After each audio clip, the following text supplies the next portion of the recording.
প্রশাসন ভবনের দিকে চলে যান, মিছিল বাংলার দিকে চলে যান।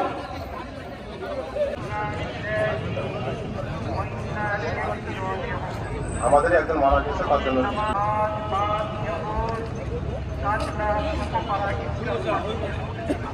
সাধারণ সহায়ক কর্মচারী সমিতির নেতৃবৃন্দ, পরিবহন টেকনিক্যাল সমিতি মানববন্ধন চত্বরে আসার জন্য আপনাদের উদাত্ত আহ্বান জানাচ্ছি।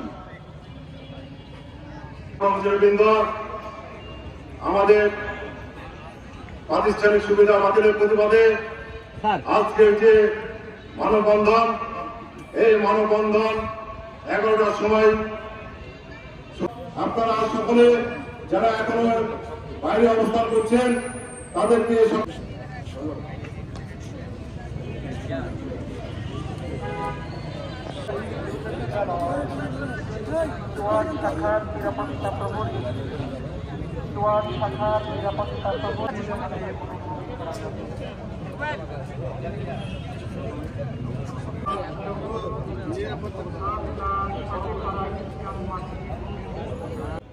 বিশ্ববিদ্যালয় স্টেশন থেকে অবস্থান নেব।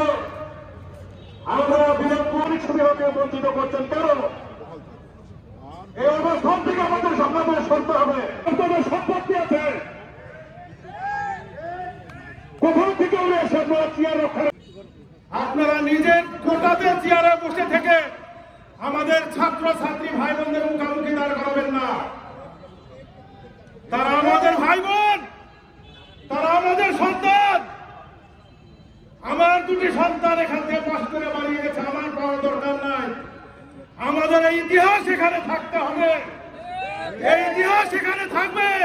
গত 2 তারিখে যে আন্দোলন হয়েছে বাংলাদেশে, এটা আসলে একটা আন্দোলন হয়নি। এটা মনে হয়েছে যে আমাদের যে সুবিধা বঞ্চিত ছিল, এই সুবিধা বঞ্চিত কর্মকর্তাদের বিরুদ্ধে কিছু এই সুবিধা বিরোধী ছাত্র এবং বহিরাগতরা আমাদের বিরুদ্ধে তারা এখানে একটি নাটক মঞ্চস্থ করেছিল।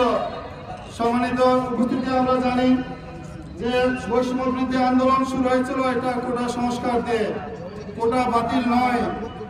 কারণ যদি কোটা বাতিল হতো, আজকে বৈষম্য বিরোধী শক্তি তারাই আজকে দেশ পরিচালনা করছে।